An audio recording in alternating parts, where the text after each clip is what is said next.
Oke guys, welcome back to Daily Charting with Toshi, di mana kita akan daily chart your favorite cryptocurrencies. Oke, dan sekarang kita masuk ke DCWT sesi pertama, di mana di sesi pertama ini kita akan lebih fokus ke Bitcoin, Ethereum, dan macroeconomics. Dan kita bisa di sini ya, overall market terkoreksi 1% dalam 24 jam terakhir. Bitcoin daily close-nya dengan jelas masih di bawah dari MA20, 200 dan BSB bawah. BSB atas ya. Nah, jadi ya ini salah satu hal yang kita concern kemarin kan ya, di mana dia reject oleh MA20 begitu. Nah, semakin sering reject oleh MA20, semakin besar possibility-nya Bitcoin akan mengunjungi minimal BSB bawah ya. Ya, itu aja sih ya, siap-siap. Kalau sampai reject terus ya bisa retest ke BSB bawah ya. Nah, tapi kalau sebenarnya BSB lagi-lagi ya, memang di daily kita sering lihat juga ya dan bereaksi juga di daily. Tetapi yang lebih penting sebenarnya BSB ini di weekly karena memang dia di desain awalnya itu untuk di weekly ya dan dia respons really well ke weekly close. Dan ini spesifik di Bitcoin aja yang paling rapih ya. Kalau lihat di Ethereum, lihat di berbagai macam altcoins lain itu lebih berantakan begitu. Ya lebih sering ketembus-tembus gitu. Nah, jadi ya tinggal kita lihat nih sampai 4 hari lebih 22 jam lagi apakah weekly close Bitcoin bisa tetap di atas dari BSB atau tidak begitu ya. Oke, nah selain dari itu juga ya kita sudah kemarin ada beberapa yang bilang, "Bang, ini katanya Israel mau counter attack nih ya. Ini apakah bakal mengguncang market?" Iya, kalau sampai benar-benar terjadi konflik lagi, ada lagi apalagi banyak yang meninggal gitu ya. Ya itu market bisa bergejolak lagi sih. Jadi ya siap-siap aja. Ada possibility itu gitu ya. Nah, selain dari itu juga kita tahu semakin mendekati ke bulan November ya. November kita tahu akan ada pemilu di US. Dan pemilu kali ini spesial pakai telur karena dari pemilu-pemilu sebelumnya tidak ada yang terlalu peduli kripto ya. Zaman Biden Trump nggak ada tuh pembahasan mengenai kripto. Apalagi waktu zaman dulu si Trump lawan siapa tuh? Istrinya si itu siapa ya, istri presiden yang dulu? Aduh, jadi lupa namanya ya. Ya itulah dulu ya. Jadi intinya dari pemilu-pemilu sebelumnya ya itu tidak ada pembahasan spesifik untuk kripto. Begitu kripto dianggapnya terlalu kecil sehingga nggak peduli lah. Clinton, zaman Clinton, Clinton sama Trump begitu. Nah tapi kali ini berbeda ya. Trump berusaha terlihat sangat pro kripto, Kamala Harris juga berusaha untuk nggak terlalu anti kripto dan seterusnya ya. Jadi pemilu kali ini impactnya mungkin akan signifikan dibandingkan dengan pemilu sebelum-sebelumnya begitu ya. Jadi siap-siap memang pada faktanya kita banyak data-data fundamental dan banyak juga fundamental events yang akan terjadi dalam waktu dekat begitu. Nah, dan ngomongin soal fundamental nih, ya kan banyak data-data fundamental yang bisa membuat gejolak. Nah, apakah ini akan bisa terjadi fake out atau enggak nih? Begitu, karena ya udah beberapa minggu ini cukup bikin khawatir nih. Waduh, nge-week kemarin. Apakah kali ini akan weekly close di bawah atau enggak? Ya kalau gue sih nggak akan mau tebak-tebakan ya. Tapi ya kalau menurut gue sampai pun terjadi misalkan nih weekly close di bawah. Nah pertanyaannya apakah tidak akan cepat bounce lagi seperti sini? Begitu. Jadi ya kalau gue sih gini. Ya kalau gue tunggu aja konfirmasinya. Ya kalau sampai fake out ya sudah. Kalau enggak ya sudah juga. Nah, kalau sampai tidak terjadi fake out berarti terbukti ini indikator sangat apa ya sangat bagus untuk kita pakai karena udah dikasih banyak fundamental pun masih mempertahankan statistiknya begitu ya. Oke, next kita akan lihat dulu kondisi atau kalau nggak news dulu deh ya. Newsnya datang dari FTX. Nah untuk FTX ini satu lagi gue baru ingat ya, ada satu lagi resiko begitu. Walaupun lebih ini cenderung udah lebih jelas ke lebih aman sih ya. Ya kita bahas deh ya. Jadi untuk FTX ini kan kita tahu ya di 2022 dia bangkrut ya. Dia bangkrut, kacau dan basically ya berapa belas miliar US dollars ya punya nasabah masih ke hold begitu ya. Nah, tetapi sekarang ternyata 16,5 miliar US dollars ini akan dibagikan lagi ke para nasabahnya begitu ya. Nah, tentunya di sini banyak yang concern. Apakah ini akan membuat cryptocurrency market jebol atau tidak ya? Nah, di sini ditulis bahwa FTX bisa membayar sebesar 119% dari apa yang dimiliki di account para nasabahnya begitu di tahun 2022 begitu. Which is sounds good ya dong, sounds good. Nah, tetapi ya di sini mereka rencananya akan dibayar dengan cash. Jadi kemungkinan besar, ya lagi-lagi ini masih kemungkinan besar, FTX tidak akan menjual specifically berapa besar kripto begitu, Bitcoin atau apapun begitu. Karena kalau kita dari news di sini ya pembayarannya akan dalam bentuk cash begitu. Berarti kalau bentuknya cash, ya asetnya sudah dilikuidasi. Mungkin kriptonya dulu udah pelan-pelan udah dijual gitu atau apapun itulah ya. Nah, jadi ini sebenarnya cenderung good news. Tetapi kita masih bisa lihat di sini ya, secara data yang kita punya, FTX belum benar-benar ngomong kita tidak akan menjual kripto sama sekali. Enggak, ya mereka cuma bilang mereka kemungkinan besar akan membayar para nasabahnya dengan cash. Begitu. Nah, ya. Jadi ini juga masih bisa satu resiko, tapi dengan statement akan dibayar dengan cash ini jadi sedikit lebih, mungkin lebih tenang begitu. Dan apalagi mereka udah sebut juga mereka hanya bisa bayar 119% dari posisi akun mereka yang terakhir. Nah, mungkin kalau lu bingung loh, Bang, malah untung dong 119%. Tapi dalam bentuk cash. Jadi misalkan di 2022 nih, kita ketahui kan Bitcoin tuh harganya hancur ya. 2022 itu gue lupa kapan spesifiknya. Anggap di tengah-tengah sini lah. Harga Bitcoin misalkan di angka 20 ribu lah misalkan di sini. Nah, di angka 20 ribu sini, misalkan lu punya Bitcoin senilai 100 juta ya, tapi waktu Bitcoin harga 20 ribu. Nah, kalau di sekarang berarti kan harus sudah meningkat dong. Nah, tetapi di sini FTX rencananya hanya akan membayar 119% saja dari posisi kita terakhir. Ya, gitu dalam bentuk USD-nya. Jadi misalkan porto lo senilai 100 juta di sini ya. Ya udah, mereka bayar kasarnya 119 juta ya. Nggak menghitung profit dari wah Bitcoin naik dari sini gitu. Dia nggak hitung profit dari sini yang kurang lebih sekitar 200% gitu. Nah, mereka nggak hitung begitu. Nah, ya we'll see. Apakah ini akan punya impact ke market atau enggak? In theory nggak terlalu, tapi ya kadang-kadang market suka konyol sendiri juga, ya panik gitu kan. Kebanyakan orang ngelihat FTX akan refund, waduh ini pasti akan pengaruh ke kripto, orang bisa langsung jual. Ada efek juga seperti itu, ya karena banyak orang yang nggak dibaca bener semua. Begitu. Jadi ya secara teorinya harusnya nggak akan terlalu ngaruh ke market, tapi kalau orang panik, ya bisa terjadi drop juga, ya.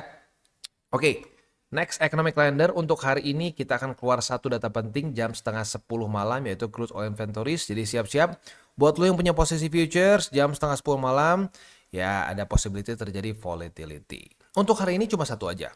Besok, wah ini kita luar biasa di ini ya. Dipukulin bareng nih. Ada 10-year note auction, ada FOMC meeting minutes. Lalu ada juga di sini core CPI, dan initial jobless claim. Gila ini ya. Gue highlight mana aja yang penting ya. Yang super penting lah kasarnya. Karena ya penting semua tapi ada beberapa yang ekstra penting. Core CPI, initial jobless claim, dan juga FOMC meeting minutes. Begitu. Nah itu yang akan kemungkinan bisa membuat market ekstra bergejolak. Jadi ingat, nanti subuh pun akan keluar beberapa data penting yang bisa membuat porto kita breakdance begitu. Oke, kurang lebih seperti itu gambarannya. Sekarang kita akan masuk dulu ke DXY ya.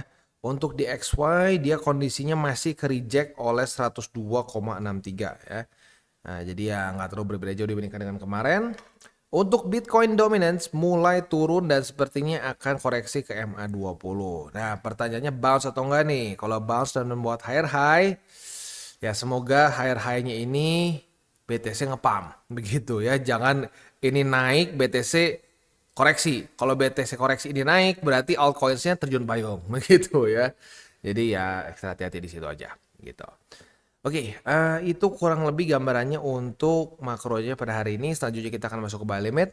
Tetapi sebelum kita masuk ke buy limit, seperti biasa gue akan disclaimer dulu bahwa semua konten dari TCI bukan financial advice. Ini semua bentuknya adalah edukasi ya.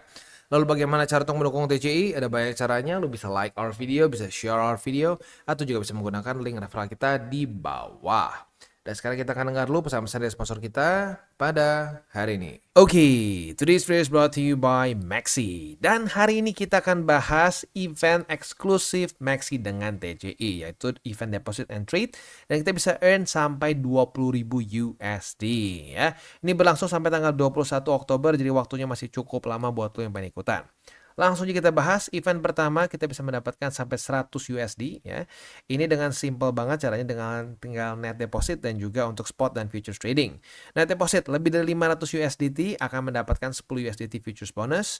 Untuk spot trading volume akan bisa mendapatkan untuk yang 3.000 atau lebih dari 3.000 USDT tepatnya bisa mendapatkan 10, 30.000 bisa mendapatkan 40 dan seterusnya ya. Lalu event kedua ini adalah untuk net deposit dan futures trading ya. Jadi buat lo yang deposit 1.000 USD akan bisa mendapatkan 30 USDT futures bonus, dan terus sampai yang paling tinggi adalah deposit 500.000 USD dan trading volume lebih dari 300 juta, itu akan bisa mendapatkan 20.000 USDT futures bonus ya. Jadi buat yang tertarik untuk ikutan silahkan bisa menggunakan link referral kita di bawah dan mulai trade di Maxi. Dan kita mulai dulu dengan Bitcoin. Untuk Bitcoin posisi shortnya kena bagi yang paling bawah nih naruhnya, yang paling aman ya. Kita kan bahas kemarin ada 3 tempat untuk naruh posisi short kita, karena pada tanggal 7 Oktober kemarin lusa itu tuh dia retestnya langsung ke 3 resisten, MA20, 200 dan struktur 64.278. Nah, ternyata yang kena MA20 gitu. Jadi buat lo yang sudah hold posisi shortnya ya sekarang dalam keadaan profit sebesar 1,45%. Nah, target TP-nya itu di BSB bawah, tepatnya di angka 61.313. Ya, itu untuk yang pegang posisi short di MA20. Tetapi gue ingatkan lagi, kalau setengah 10 malam, hari ini belum kena ya karena akan keluar crude oil inventories, pertimbangkan untuk tutup posisi. Sebentar, ini mana crude oil inventories? Ini nih ya, jam setengah 10 malam. Kalau sudah setengah 10 malam masih belum kena target TP juga, ya pertimbangkan untuk tutup posisinya gitu. Terutama buat yang konservatif sampai intermediate. Buat yang agresif, ya monggo silakan ya. Oke, itu untuk posisi shortnya. Untuk posisi spot di BSB bawah yaitu di 61.313, MA50 atau 60.500-an. Dan yang ketiga adalah di 58.455. Itu untuk posisi spot dan futures di Bitcoin. Next kita masuk ke Ethereum. Nah, asik nih buat Ethereum, kita bisa di sini ya. Pertama, posisi long kita sudah kena target TP di tanggal 7 Oktober kemarin. Bukan tanggal 7. Hari ini ya, hari ini kena sama kemarin ya. Jadi retest 1, retest 2 di sini kita kebuka posisi long. Jadi kan di sini ya. Posisi long kita kena target TP. Nah, sekarang kita udah kepegang juga posisi short karena kemarin kena target TP. Harapan kita sekarang adalah dia kena lagi di 2419. Kalau sampai kayak gitu, berarti kita kan udah profit nih. Yang udah masuk kantong kan ini nih. Kita profit 1,9%. Nah, kalau sampai hari ini retest ke 2419 lagi, nah berarti dapat lagi ya. Kita dapat lagi dari sini ke bawah. Sama kurang lebih 1,9% lah ya. Ya moga-moga kayak gitu. Begitu ya, dan ya bisa dibilang ini nggak terlalu sering terjadi sih, tapi sekalinya terjadi ekstra lebar senyum gua ya. Oke, itu untuk posisi futuresnya ya. Jadi di tangan udah dikantongin 1,9. Tinggal kita lihat nih apakah hari ini dia akan ke reject dan retest 2419 lagi nggak. Kalau kena lagi asik 1,9 dari posisi short begitu. Oke, untuk posisi spotnya 2419, 2363 dan di 2294. Itu untuk posisi spot dan futures di Bitcoin dan Ethereum. Oke. Sebelum kita tutup DCWT sesi pertama kita ini, mungkin akan ada satu reminder untuk ini buat semua sih mungkin ya. Jadi ya suka nggak suka ya, kita sedang dalam masa-masa yang akan penuh gejolak secara fundamental. Ya, seperti yang kita tahu ada ada konflik Iran Israel, ya katanya ada mau counter attack dari Israel ke Iran, ya itu bisa membuat market berguncang juga. Lalu pemilu di US. Nah, di pemilu di US ini juga bukan cuma sekedar pemilunya aja. Karena ya kita bisa lihat ya Donald Trump itu 2 kali mau dibunuh, ya. 2 kali assassination attempt. Wow, ya. Gue belum pernah ngeliat pemilu sebelumnya sampai gini-gini amat, ya. biasanya ya paling saling inilah ya, saling cuma adu mulut begitu. Nah, tetapi di kali ini sudah sampai ke ya pencobaan untuk pembunuhan begitu ya. Nah, ini saat pemilu apakah akan damai? Apakah akan aman-aman saja atau terjadi ada mungkin konflik lagi atau apa gitu ya? We'll never know. We'll never know ya. Nah, jadi itu sih mungkin yang harus gue ingatkan begitu. Karena kita sudah semakin dekat ke bulan November. Seperti yang kita tahu, kemarin waktu Trump ketembak dan ternyata dia selamat, itu BTC ngepam. Kalau sampai terjadi kebalikannya, we'll never know. We'll never know bisa seperti apa. Ya, jadi ini dia makanya kenapa gue bilang berkali-kali, kita itu jangan jadi dukun gitu ya. Jangan jadi dukun. Dan pertanyaannya pun harus yang make sense. Udah, ini jadi gimana intinya bang? Bakal ngepam kapan? Oh ya nggak tahu. Kalau gue sih ngomong aja dengan jujur, oh nggak tahu. Yang kita punya adalah data dan fakta. Begitu. Selama tidak ada fundamental yang gila, selama tidak ada event-event yang sinting, begitu, ya market nggak terlalu berantakan kok. Ya, lu bisa lihat dari claim, pelan-pelan dia dites sebagai support, masih ke reject, di resisten. Ini jelas banget gitu. Tapi saat lu masukin berbagai macam news, lu masukin keputusan-keputusan The Fed, keputusan-keputusan dari pihak-pihak lain di US, nah itu bisa membuat market jadi erratic, begitu ya. Nah, ya itu yang harus kita itu harus kita perhatikan, begitu. Karena pada faktanya fundamental ini bisa menjadi satu kuda hitam yang kita nggak tahu tiba-tiba boom, wah market bergejolak ekstrim. Maka dari itu economic calendar yang bisa kita siap-siap ya, yang kita bisa persiapkan, ya kita persiapkan begitu ya. Kayak contohnya kemarin bisa ada yang nanya, "Bang, emang kenapa sih Bang kalau ada data penting waktunya buat buka posisi?" Enggak, justru kebalik. Kalau gua pribadi ngerasa keluar data penting itu akan terjadi volatility yang susah kita prediksi. Begitu terutama bulan-bulan ini. Itu karena hasilnya bagus harusnya naik malah ngedam. Hasilnya jelek harusnya ngedam malah naik gitu. Akan jadi berantakan. Nah, maka dari itu kalau gue sih nggak mau ambil resiko gede-gede di situ. Kalau udah dekat-dekat jam penting, ya pertimbangkan untuk tutup posisi, bukannya malah buka posisi, begitu. Karena jangan salah, cara berpikir, wah ini nanti bentar lagi keluar data penting nih, wah market pasti begini, pasti begitu, itu udah banyak, itu dari zaman gue trading forex, teman-teman gue pada begitu, wah lihat nih ya, nanti nih pasti besok bakal ngepam, nah gue udah siapin duit nih berapa juta, dadadadad, bam, taunya gimana, aduh ngedam, terlalu sering kejadian. Nah itu kenapa? Jadi kacau. Bukan karena instrumennya, wah forex kacau. Enggak, forex juga sama aja sebenarnya kayak trading futures crypto sama. Cuman lu treatnya sebagai judi itu. Lu pengen sehari nih, wah menurut gua bakal ngepam nih. Ini bakal ngepam. Karena misalkan, oh data US harusnya positif misalkan gitu ya. Itu nggak ada bedanya sama kayak apa. Oh ini harusnya yang menang ini nih. Oh, yang menang tuh harusnya Chelsea nih misalkan ya. Aduh ya gue asal aja ya. Gue bukan fans Chelsea juga sih ya. Ini contoh aja ya. Wah Chelsea yang menang. Soalnya ada begini-begini dia baru beli pemain ini. Terus gitu lu judi. Lu pasang duit. Udahnya kalah. Ya mirip-mirip. Nggak ada bedanya jauh sama lu nunggu nih data penting misalkan the Fed besok gua yakin nih si Jerome pasti ngomongnya dovish market pasti naik, ternyata enggak, jebom ke bawah.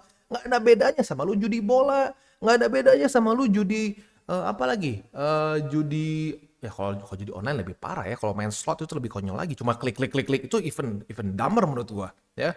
Kalau judi bola, kalau judi kuda gitu ya, wah nungguin kuda gitu, itu masih ada lu rada mikir gitu kayak, oh ini kuda kayaknya begini begini. Kalau slot kalau cuma klik-klik doang, that's even worse menurut gua.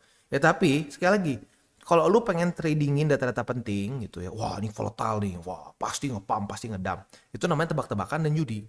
Begitu. Jadi itu dia alasannya kenapa gua ingatkan berkali-kali, jangan dipaksain, apalagi buat lo konservatif sampai intermediate. Kalau agresif ya monggo silahkan, asalkan pasang SL ya silahkan lah ya, pinter-pinternya sendiri.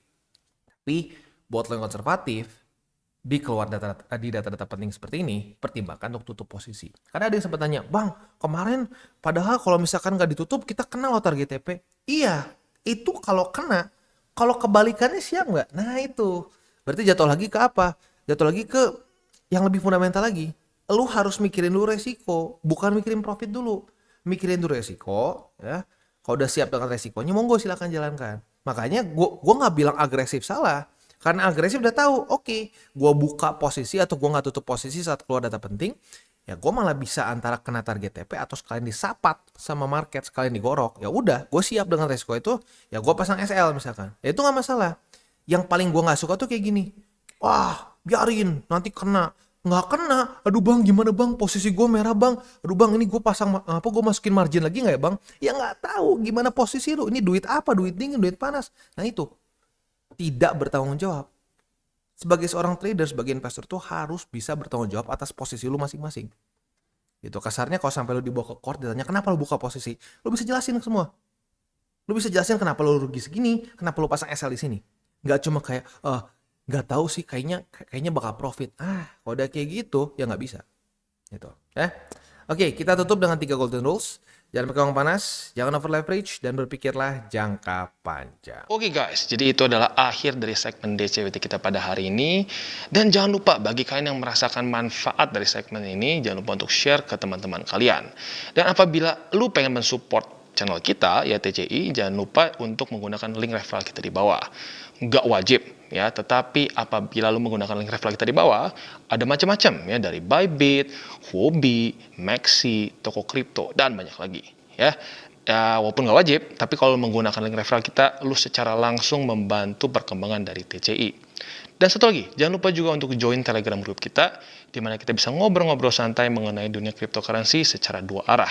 So, jangan lupa untuk like, subscribe, click the bell icon, and see you on the next video.